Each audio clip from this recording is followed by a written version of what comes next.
axis, an array can be classified as single-dimensional, 1D, array, two-dimensional, 2D, array and multi-dimensional, 3D or 4D and so forth, array as shown in Fig. The dimensions of an array are described as its axis.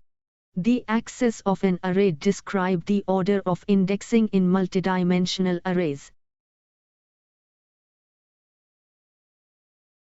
As evident from the figure, a axis is equal to 0 defines 1D array running across only one row with size as 4, which indicates the number of columns as 4.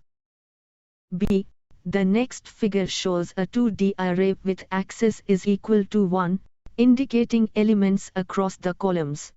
In a 2D array, we have both rows as well as columns and size is 2, 3, with 2 rows and 3 columns. C.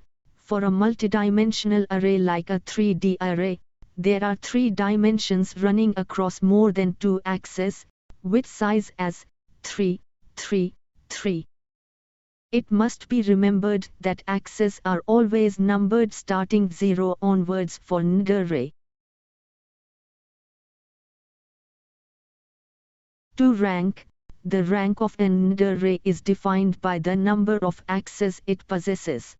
Thus, we can say that rank is equal to the number of axes.